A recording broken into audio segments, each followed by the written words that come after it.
대한민국의 약사 출신으로서 동시에 트로트 가수가 된 독특한 이력을 가진 가수가 있습니다. 하루는 그 가수가 TV에 출연하여 다음과 같은 질문을 받았습니다. 여태까지 살아오면서 저지른 실수 가운데 가장 큰 실수가 무엇입니까? 이 질문에 대하여 그녀는 이렇게 대답합니다. 제 인생 최고의 실수는 아버지를 용서하지 못한 겁니다. 그리고 아버지가 이렇게 빨리 돌아가실 줄 몰랐습니다. 라고 말하며 눈물을 글썽였습니다. 그렇습니다. 용서라는 것은 딸이 아버지를 향해서도 쉽게 할 수 있는 일이 아닙니다. 따라서 용서라는 것은 오늘 우리 성도에게 있어서 가장 힘든 일이 아닌가 그렇게 생각되어집니다. 오늘 설교 본문은 시간상 15절부터 20절까지 읽었지만 18장 1절부터 마지막 절까지 한 장 전체에 걸친 말씀이라 하겠습니다. 그리고 이 말씀을 제가 의미상으로 조금 바꾸어서 소개하면 이렇습니다. 본문에 보면 베드로가 예수님께 나와서 용서에 대한 질문을 합니다. 주여, 형제가 내게 죄를 범하면 몇 번이나 용서하면 되겠습니까? 그러니까 이런 베드로의 질문을 우리에게 적용한다면, 주님, 아무 집사가 내게 잘못했는데 내가 얼마나 참아야 합니까? 7번 참으면 되겠습니까? 베드로는 이렇게 용서라는 것을 자신의 극한의 인내심을 발휘해서 해야 할 일이라고 생각하고 예수님 앞에서 자신의 인내심을 자랑합니다. 자랑할 만하잖아요. 혹 여러분들 가운데 어떤 분이 여러분에게 잘못하면 여러분은 베드로처럼 7번씩 거듭 용서할 수 있겠습니까? 만일 그러할 수 있다라고 말씀하신다면 아마도 주변에서 여러분들을 향해서 성인 군자라 말할 수 있을 것입니다. 그러나 예수님께서는 이런 베드로의 말에 대해서 70번에 7번, 그러니까 77이 49니까 490번이라도 용서해라, 그렇게 말씀합니다. 그러니까 예수님께서 베드로에게 490번이라도 용서해라는 이 490번은 70에다가 7을 곱한 숫자이기 때문에 7이 2번 들어가죠. 7은 완전한 수잖아요. 다시 말해서 7이 2번 들어간 490번은 무한대로 용서해라 하는 것입니다. 그러니까 예수님께서 베드로에게 용서는 무한대로 해야 하는 것이다 라고 말씀을 할 때에 죄인된 피조물인 우리가 어찌 7번도 못하는데 7번 해도 주변 사람들에게 성인군자라는 소리를 듣는데 무한대로 용서할 수 있습니까? 그러니까 이것은 사람이 자신의 인내심으로 할 수 있는 것이 아니다. 다시 말하면 용서라는 것은 나의 애쓰는 율법적 행위로서 할 수 있는 것이 아니고 오직 하나님의 은혜로만 가능한 일이다. 그런 뜻입니다. 그리고 오늘 읽은 본문 말씀 많은 분들이 오해하고 있죠. 너희들이 두세 사람의 이름으로 모여 기도하면 하나님께서 함께 하시고 땅에서 묶으면 하늘에서도 묶인다는 이 내용이 어떤 문맥에서 나왔습니까? 용서라는 문맥에서 나왔죠. 다시 말하면 용서할 수 있도록 하나님에게 은혜를 구해라 하는 것입니다. 왜? 내 행동으로, 내 행위로, 내 노력으로, 내 처지로, 내 감정으로는 용서할 수 없기 때문에 하나님의 은혜를 힘입기 위해서 하나님 용서할 수 있는 힘을 주십시오 라고 교회에서 기도해라 하는 뜻이라 하겠습니다. 그래서 이렇게 하나님 앞에 용서할 수 있는 힘을 달라고 기도하고 용서를 실제로 할 수 있다고 하면 그 자가 천국에서 큰 자가 된다. 그렇게 말씀하는 것이 오늘 마태복음 18장의 전체적인 내용이고, 이런 내용을 가지고 세상에서 천국의 큰 자로 살아가라 하는 주제로 말씀을 드리겠습니다. 우선 간략한 주제 설명을 하겠습니다. 이 땅에서 천국의 큰 자로 살아가는 주제를 설명하면서 천국에서 큰 자가 있나? 그렇다면 천국에서 작은 자도 있지 않는가? 천국은 그러면 큰 자도 있고 작은 자도 있으면 불평등한 곳인가? 그런 생각을 할 수가 있겠죠. 우리 사회에는, 특별히 대한민국은 급격히 발전한 나라이기 때문에 사회적 계층과 신분의 차이가 너무도 뚜렷합니다. 그래서 무슨 흙수저다, 금수저다라는 말이 유행할 정도로 신분적 격차가 심합니다. 그리고 우리는 이런 차별을 이겨내기 위해서, 특별히 내가 시골 출신이면 시골에서 서울에 올라와서 기존의 사람들을 따라잡기 위해서는 몸부림을 치고 감당할 수 없는 장벽 앞에서 주저앉아 눈물을 흘리는 경우가 없지 않아 많이 있고, 그래서 기도할 때마다 이 땅에서의 어떤 차별을 느끼면서 천국에서는 차별이 없을 거 아니냐, 천국에서는 획일적인 평등이 있을 것이 아니냐라고 생각하며 사모하는 분들이 없지 않아 있을지 모르지만 그렇지 않습니다. 왜냐하면 오늘 본문 4절에 보면 예수님이 천국에서 큰 자가 있다고 말씀하기 때문입니다. 다시 말하면 천국에서 큰 자가 있다면 작은 자도 있고, 오늘 우리가 말하는 어떤 신분상 차별은 아니겠지만은 차이가 있다는 것입니다. 만약에 여러분이 오늘 믿음이 커서 예수님께서 하신 이 말씀, 천국에서도 큰 자가 있고 작은 자가 있다고 하면 내가 이 땅에서 금수저가 되기 위해서 몸부림을 치는 삶을 살고 있는 가운데 이 말씀을 들을 때, 그렇다면 천국에서 큰 자가 되기 위해서는 얼마나 많은 노력을 해야 하겠습니까? 그런 생각을 여러분이 가질 수가 있을 것입니다. 첫 번째로, 그러면 이 땅에서 천국의 큰 자는 어떤 사람입니까? 중요한 것은 천국에서 큰 자가 되는 방법은 이 세상에서 큰 자가 되는 방법하고는 다르다는 겁니다. 아니, 어쩌면 정반대일 수 있다는 겁니다. 왜냐하면 천국의 축복이라는 것은, 천국의 큰 자가 된다는 것은 도무지 자기의 노력으로는 감당할 수 있는 일이 아니기 때문에 이 세상의 출세의 원리를 과감하게 내려놓고 오히려 자기를 부인하고 자기 십자가를 짐으로 내 속에 하늘의 생명을 품는 일이 되기 때문에 그렇습니다. 그러므로 천국의 원리는 거꾸로 가는 천국이죠.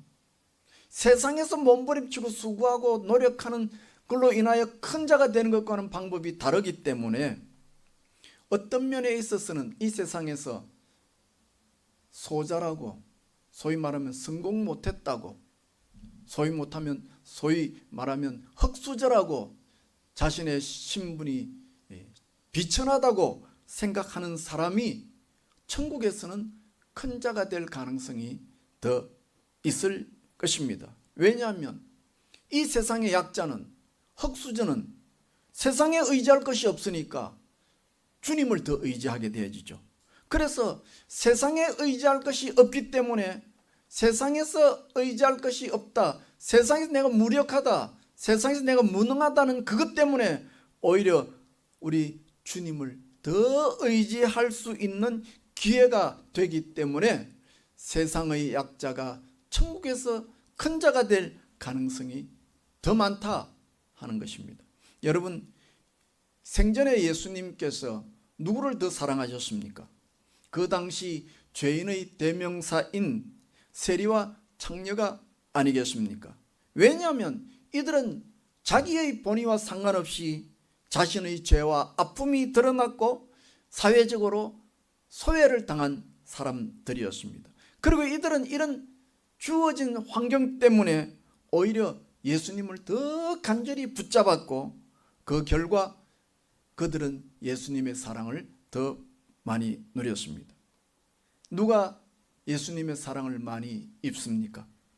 세상에서 좀 인정받고 세상의 것으로 자기를 적절하게 포장하고 신사숙녀로 자신을 드러내고 자신을 반듯하게 내세울 수 있는 사람보다는 본의 아니게 내 부끄러움이 다 드러나고 나의 부끄러움을 덮을 수 있는 어떤 세상의 포장지라고는 하나 없는 사람이 이 아픔을 해결하기 위해서 예수님을 붙잡고 나오는 그 사람이 오히려 천국에서는 큰 자가 될 수 있다는 것입니다. 이 말씀을 드리면서 높아심에서 말씀을 드립니다.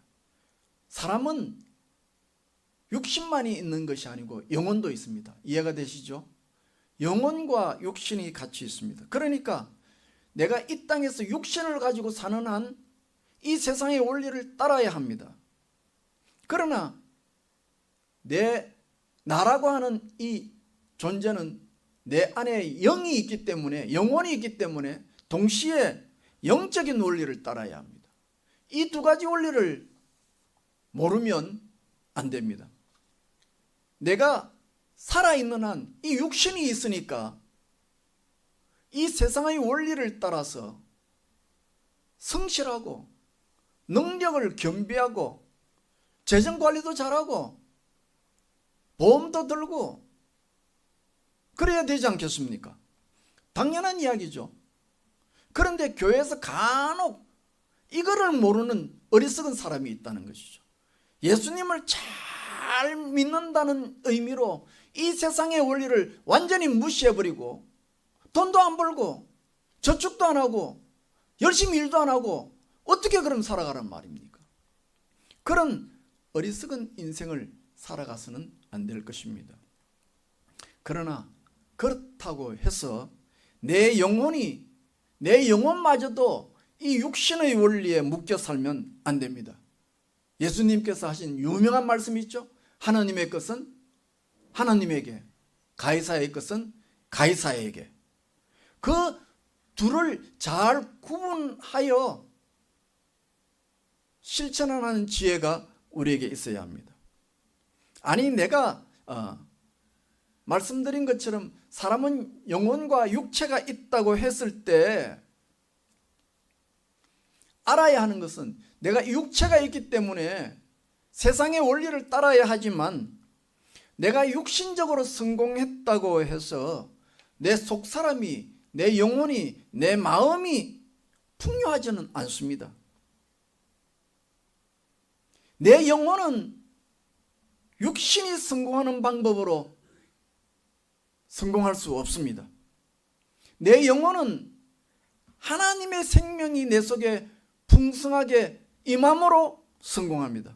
이런 자가 천국에서 큰 자가 될 것입니다. 좀 더 나가면 이 육신이라는 것은 저도 나이가 이제 되다 보니까 자꾸 이런 것을 생각하고 카운트합니다. 몇 년을 더 살 수 있을까? 몇 년을 더 내가 마음대로 걸어 다닐 수 있을까? 이 육신이라는 것은 잠깐 있다가 사라지는 존재입니다. 옛날부터 참 그런 말을 많이 들었지만은 이제 이 나이가 되니까 실감이 있어집니다. 잠깐 있다가 사라지는 존재입니다. 그러나 영혼은 어떻습니까? 영혼은 영원합니다. 어떻게 하느냐고요? 주변에서 많이 이야기합니다. 나이 70, 80 된 아저씨 할머니들 이야기 들으면 내가 나이가 70이 80이지 마음까지 늙은 줄 아느냐, 그죠? 그렇잖아요. 마음은 이팔 청춘이잖아요. 다시 말하면 그게 무슨 말이에요? 육체는 늙어가도 마음은 안 늙는다는 증거거든요. 다시 말하면 육체는 늙어가도 영혼은 영원하기 때문이죠. 그러므로 잠깐 살 육체를 위해서 애쓰고 수고하고 막 노력한다면 영혼을 위해서는 그에 비해서 몇 배로 더 투자하고 노력하고 애써야 되지 않겠습니까? 아멘 할 수 있겠습니까? 근데 우리는 거꾸로 살잖아요. 영혼을 위해서는 투자하지 않고 육신을 위해서 죽을 똥 살 똥 살아가잖아요. 그래서 성경적 원리를 보면 육체는 잠깐 살다가 죽을 존재지만은 영혼은 영원히 사니까 영적인 일에 많이 투자해라. 그래서 그러다 보니까 혹시 조금 잘못해서 세상에 열심히 일을 해야 할 것을 열심히 일하지 못하고 주님께 투자한다고 하다 보니까 세상에서 소자가 될 가능성이 없지 않아 있는 거죠. 그러나 그것을 무서워해서는 안 되겠습니다. 내가 예수님을 더 잘 섬기기 위해서 이 세상에서 가난한 삶을 살아야 한다면 그것을 무서워하지 말고 돌파해내므로 내 영혼이 천국에서 큰 자가 되어야 할 것입니다. 그리고 그렇게 사는 사람은, 그게 정상적인 사람은 결코 하나님이 우리를 어렵게 하지 않을 것입니다. 왜? 성경이 뭐라고 그랬습니까? 하나님의 나라와 그 의를 구하면 그 나머지 것은 하나님께서 해주신다고 약속하셨기 때문입니다.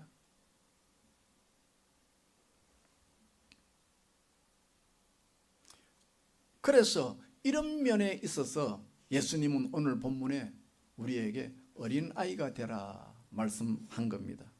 어린아이는 예수님이 어린아이를 특별히 좋아해서 그렇다, 노인보다 어린아이를 좋아해서 그렇다라는 말씀이 아니고, 어린아이는 세상적으로 보면 매사에 부족한 존재이지만 그럼에도 불구하고 사람의 수에도 들어가지 못하는 상징적인 소자죠.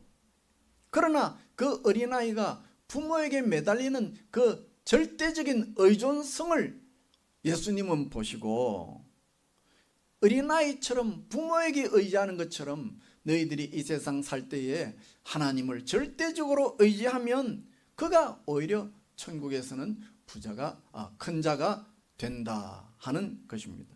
그러면 둘째로 천국의 큰 자는 이 세상에서 어떻게 살아갑니까? 앞의 대지를 잠시 다른 관점에서 요약하면, 천국의 큰 자가 되기를 원하는 사람은 본의 아니게 세상에서 약자가 될 가능성이 상대적으로 높다는 것이고, 이 세상의 소자는 반대로 천국에서 큰 자가 될 가능성이 있다는 것이죠. 제가 임대 아파트를 구하고 싶어서 계속 그걸 보거든요. 거기에 보면 가장 많이 나오는 단어가 있습니다. 우선순위가 몇 번이냐, 그거예요. 제가 지금 용답동에 짓고 있는 아파트도 지금 신청을 해놨습니다만은 우선순위가 몇 번이냐, 그게 중요한 거예요. 그런데 약자가 천국에서 큰 자가 될 우선순위는 랭킹 1이라는 것입니다. 물론 이 말은 이 땅에서 가난한 자가 되었다고, 이 땅에서 약자가 되었다고, 이 세상에서 소자가 되었다는 것이 전부 다 천국에서 1등 된다는, 큰 자가 된다는 말은 아닙니다. 여기에 세상의 약자가 천국의 큰 자가 된다는 데에는 전제 조건이 있습니다. 그 영혼이 하나님을 붙잡을 때, 하나님을 붙잡을 때, 예수님을 만날 때에야만이 그들은 천국에서 큰 자가 된다는 거죠. 그러니까 예수님을 만나긴 만나도 세상의 약자가 예수님을 만나면 천국에서 큰 자가 될 그런 우선순위 1순위의 사람이 된다는 것입니다. 그러므로 그 원리를 우리가 안다면, 교회 신앙생활하면서 그 원리를 안다면, 내가 이 세상에서 좀 잘 나간다고 내가 나보다 못한 세상의 약자들, 소자를 업신여기서는 안 됩니다. 왜? 하나님의 원리가 이 세상에서 소자이나 그 소자임에도 불구하고 주님을 쭉 잡고 붙잡는 사람은 천국에서 큰 자가 될 가능성이 누구보다 농후하기 때문에 우리는 그 사람에게 잘 보여야 돼. 오히려 말하면 그 자를 무시하고 업신여겨서는 안 되겠다 하는 것입니다. 만약에 내가 세상에서 좀 잘 나간다고 교회 안에서 세상의 소자를 업신여기고 무시하고 박대하면 그 사람이 세상에서 약자로 인해서 기존의 성도들이 내가 좀 못 산다고, 내가 좀 무력하다고 나를 무시해서 예수 믿으려고 교회 왔는데 미리 교회 권사님의 장로님들이, 권세 있는 분들이 나를 업신여기고 무시하더라. 그래서 교회를 떠나버리고 천국에서 1순위가 될 것이라고 예수님께서 기다리고 계신데, 그만 그 일이 깨어지면 하나님의 뜻을 무너뜨리는 큰 실수를 하게 되어집니다. 그래서 오늘 본문 5절에 보면, 18장 5절에 보면 소자 하나를 영접하는 것이 곧 예수님을 영접하는 것이다. 왜? 예수님이 소자를 너무 사랑하기 때문에, 예수님께서 이 세상의 약자들을 너무 사랑하기 때문입니다. 그래서 말입니다, 많은 갈등이 있죠. 저는 시골에 있을 때도 그랬습니다. 참 서운하고 섭섭했습니다. 저는 시골에 가면 그 시골에 있는 소위 유지들이 제일 먼저 교회 달려올 줄 알았어요. 그리고 그 사람들과 친분을 맺었어요. 가서 경찰서장도 만나죠, 면장도 만나죠, 동네 이장도 만나죠, 동네 잘 사는 사람 만나죠. 한 명도 안 돌아와요. 안 돌아와. 그런데 예상치 못한 약자들이, 그 지역에서도 가난한 사람들이 교회를 찾아오더라고요.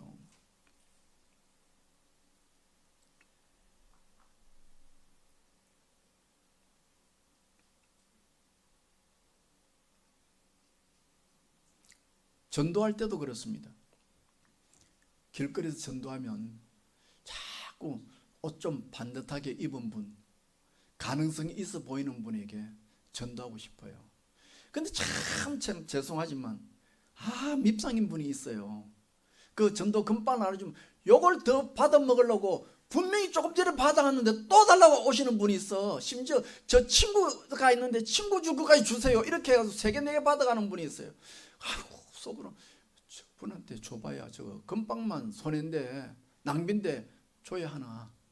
근데 성경의 원리로 보면 전도할 때 겉으로 번르르한 사람에게 전도하기보다는 사회적 약자에게, 없고 불쌍한 사람에게 전도해라 하는 것입니다. 왜냐하면 그들이 영적인 원리로 볼 때 천국에서 큰 자가 될 가능성이 많기 때문입니다. 그런데 현실적으로 보면 말입니다, 천국에서 1순위가 될 수 있는, 우선순위 1순위인 사람은 세상에서 소자이기 때문에 주어진 환경을 통해서 사단의 공격에 무방비로 노출되어 있는 거예요. 그래서 이런 세상의 소자가 예수님을 만나기가 참 현실적으로 쉬운 일이 아닙니다.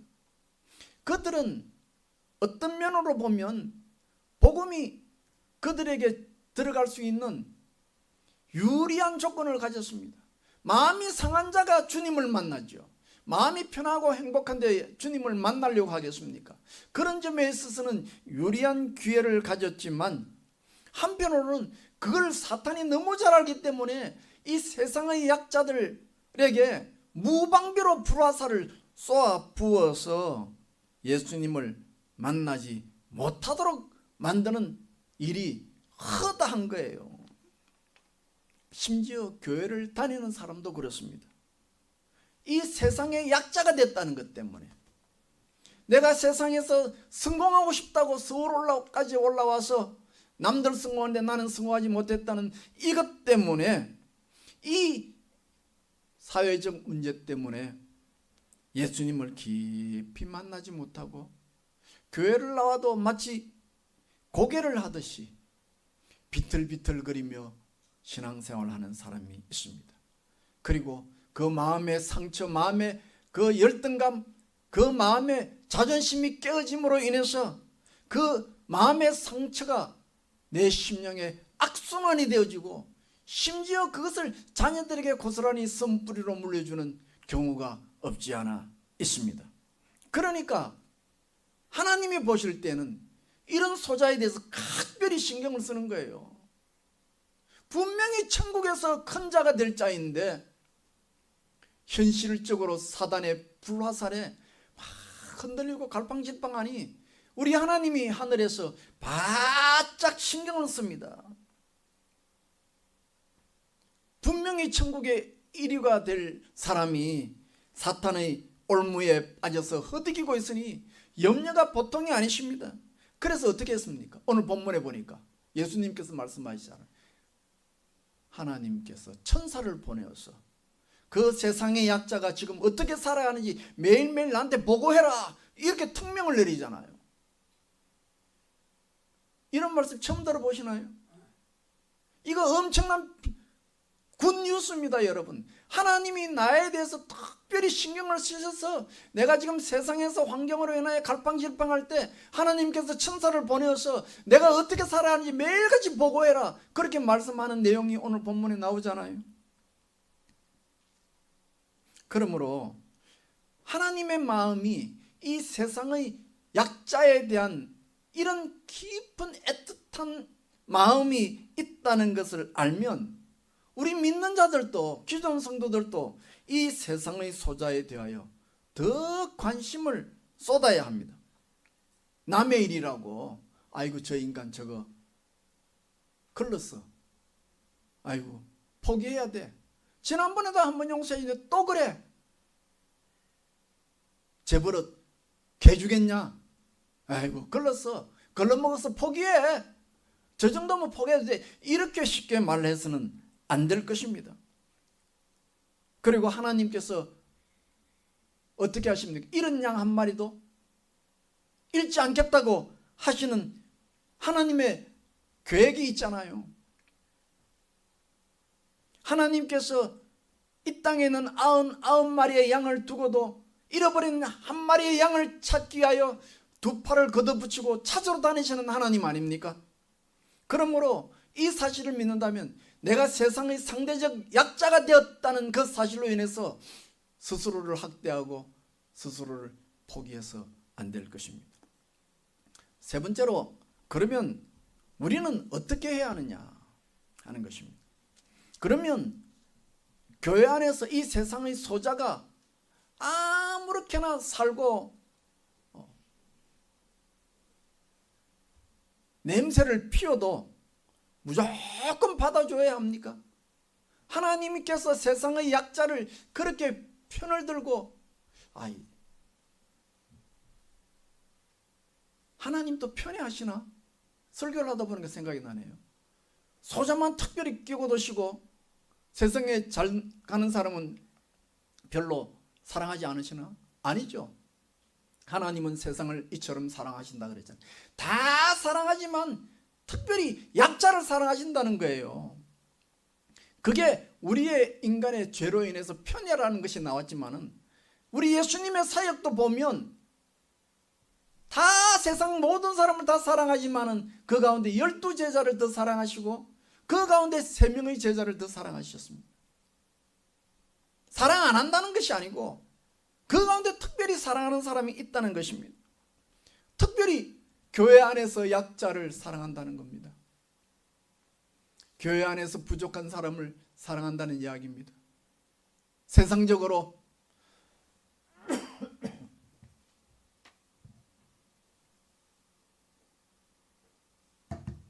실패하고 낭망하고 좌절하는 사람을 더 사랑하시고 그에게 더 관심이 있다는 것입니다.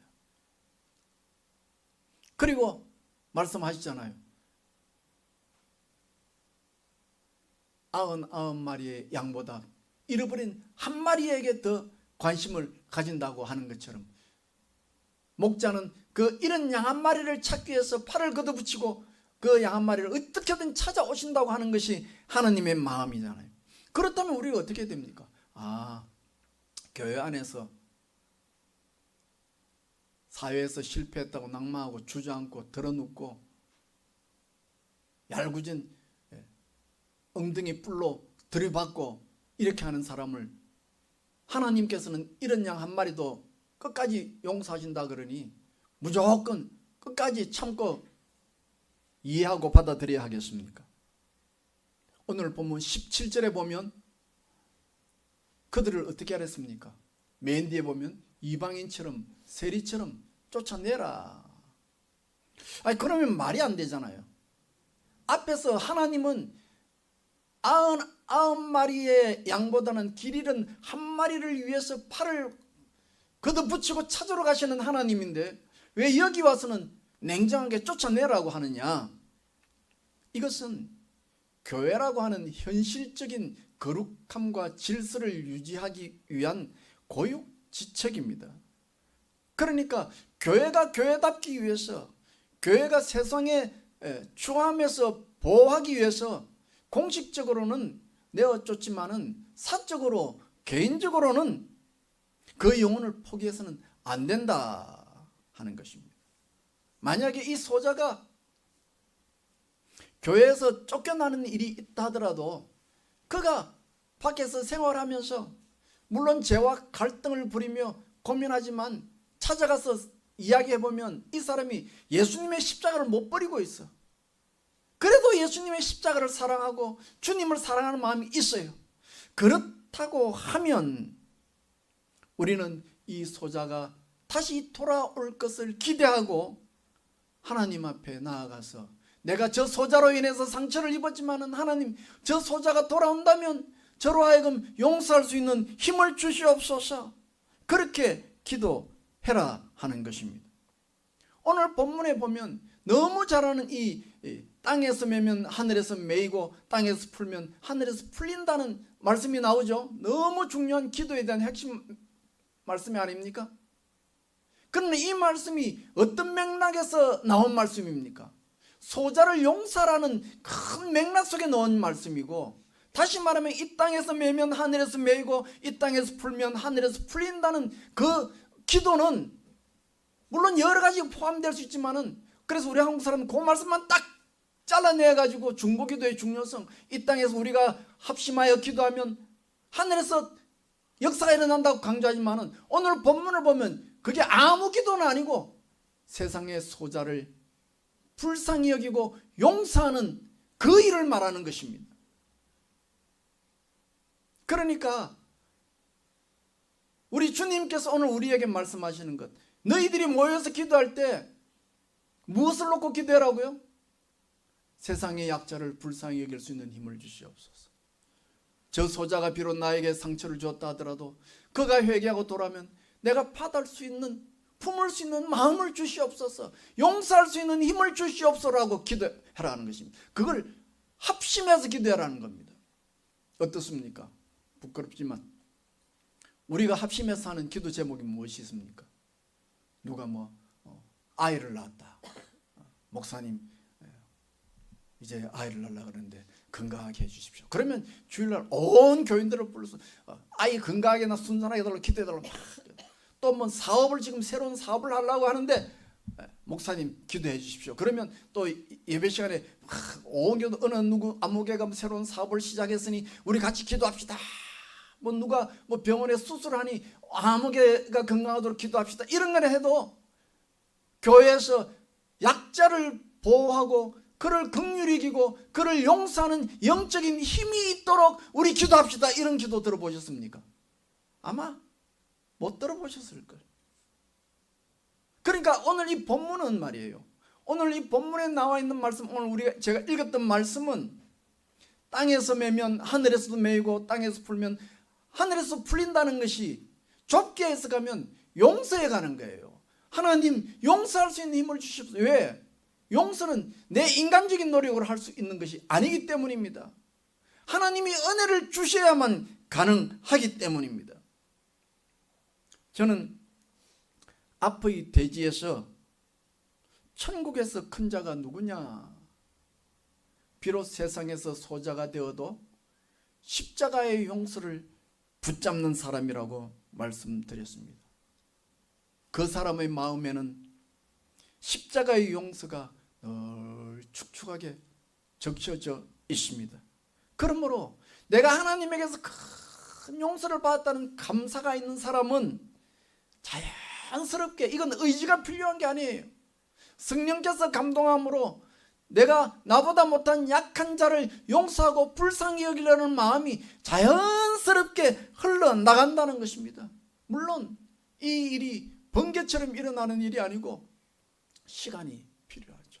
시간이라는 것이 필요하고 세월이 걸립니다마는 점차적으로 내 마음이, 저 사람이 나에게 상처를 줬지만 그럼에도 내가 하나님의 용서의 은혜를 누리면 나도 모르게 내가 용서해야 되겠다 하는 마음이 자연스럽게 흘러간다는 것입니다. 그게 누구냐? 그 사람이 어떤 사람이냐?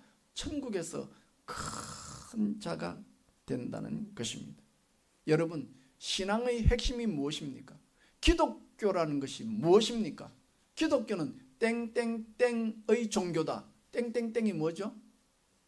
아시는 분 있으세요? 기독교는 땡땡땡의 종교다. 예? 십자가의 종교다. 기독교라는 것은 한마디로 하면 내가 하나님 앞에서 용서함을 입는 일이고 그 용서함을 나보다 못한 사람에게 베푸는 일이다. 이것이 기독교의 핵심이고, 주기도문을 보십시오. 주기도문의 핵심이 무엇입니까? 바로 용서예요. 하나님에게 받은 용서를 세상 사람에게 베풀어 주는 것. 다시 말해 좀 더 구체적으로 말하면 교회에서 연약한 자들에게 베풀어 주는 것. 이것이 용서라는 것입니다. 오늘 본문 말미에 나오는 비유를 보십시오. 임금님에게 빚진 종이 나옵니다. 이 종이 어떤 종입니까? 성경을 이런 건 잘 볼 수 있어야 돼요. 맨 마지막에는 그 비유, 임금에게 빚진 자 있죠? 얼마나 빚졌다 그랬죠? 얼마나 빚졌죠? 성경을 한번 보겠습니다. 보셔야지 알지. 빚이 얼마입니까? 빚이 얼마죠? 예? 아무도 모르시네. 그럼 오늘 여러분 집에 못 갑니다. 얼마? 1만 달란트. 1만 달란트를 오늘 우리로 말하면 그 당시 팔레스타인 전역이 1년 동안 로마의 세금으로 바치는 돈의 10배입니다. 그러면 어떤 사람이 그 빚을 갚겠습니까?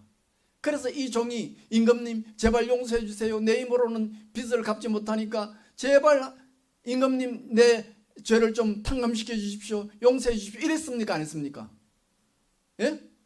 이랬습니까? 안 했습니까? 성경을 보셔야지. 나 쳐다보면 내가 너무 잘나서 쳐다보나 그렇게만 생각할 거 아니에요. 성경을 보셔야지. 그 종이 임금님에게 임금님 이 많은 빚을 내가 어떻게 갚습니까? 나는 갚을 수 없습니다. 임금님 나를 좀 제발 이 탕감시켜 주셔서 해방시켜 주십시오. 용서해 주십시오. 이렇게 부탁했죠? 예? 했어요? 안 했어요? 오늘 반응이 안 나와서 이게 참. 어떻게 했어요? 안 했죠? 안 했어요. 용서해달라고 안 했다고. 이 종이 뭐라고 했어요? 대신에 조금만 참아달라고.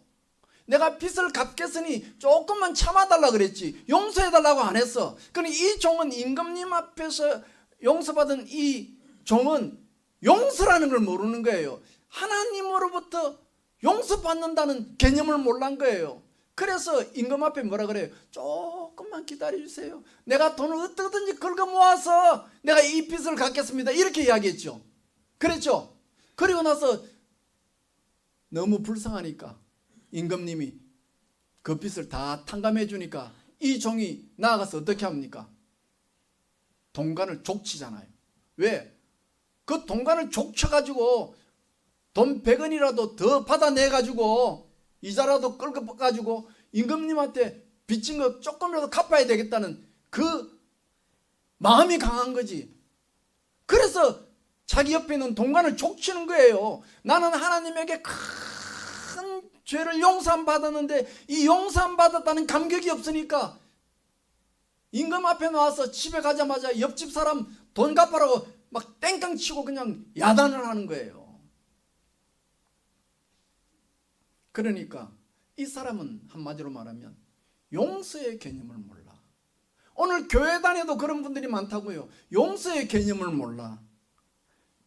용서라는 것은 나의 율법적 행위로 노력으로 하는 것이 아니고 이것은 내가 꼭 참고 내 인내심으로 하는 것이 아니다. 그래서 우리나라 말에 3번 있죠. 한 번 용서해 줄게, 두 번 용서해 줄게. 마음속으로는 뭐 그래요?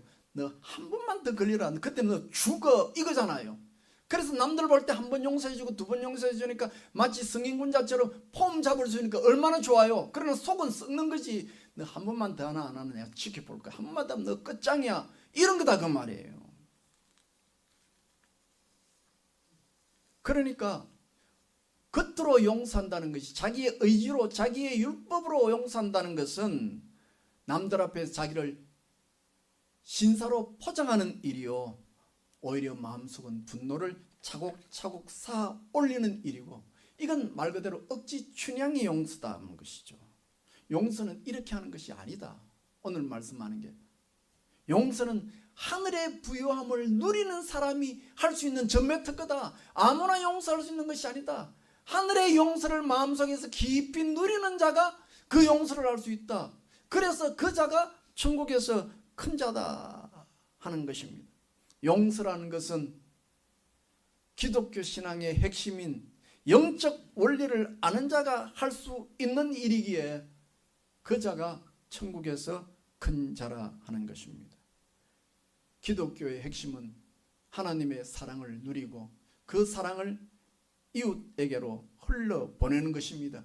이것이 천국에서 큰 자가 되는 일입니다. 이 은혜를 누리십시오. 아멘을 좀 하십시다. 이 은혜를 누리십시오. 기독교인의 핵심 원리입니다. 세상에 잘 먹고 잘 예수님의 이름으로 기도해서 복 받고 막 자식이 잘 되고 이게 아니고 내 영혼이 하나님에게 은혜, 용서받은 은혜를 누리고 그 은혜를 나보다 못한 사람들에게 흘러보내는 것, 이것이 기독교의 원리입니다. 그러므로 기도할 때마다 이 기도를 해야 합니다. 하나님, 용서할 수 있는 힘을 주십시오. 내 마음속에 성령이 임하셔서 내 인간의 생각으로는, 내 처지로는, 내 분노로는, 내 감정으로는 용서할 수 없으니 성령께서 오셔서 내 마음을 다독여 주셔서 주의 힘을 입어 용서하는 역사가 있게 하여 주시옵소서.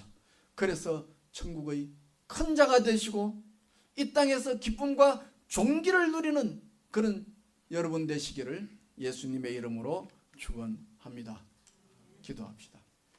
하나님, 우리는 오랫동안 유교의 영향 속에서 성장했기 때문에 우리의 신앙도 계속 율법적으로 행위적으로 강조하고 여기에 익숙해져 있음을 고백합니다. 그러나 오늘 우리 믿는 자에게 용서란 내 율법으로 의지로 하는 것이 아니라 주가 주시는 용서의 은혜의 힘을 입어 하는 천국 백성의 전매 특허라는 말씀을 오늘 저희들이 들었습니다. 그러므로 주여, 우리가 이 세상에 살면서 늘 이 용서의 은혜를 누리게 하시고 이 용서의 은혜를 전하는 저희들 되도록 축복하여 주셔서 그 심령이 날마다 기쁘고 그 심령이 날마다 평안에 누리는 삶을 살아갈 수 있도록 허락하여 주시옵소서. 감사하고 예수님 이름으로 기도하옵나이다. 아멘.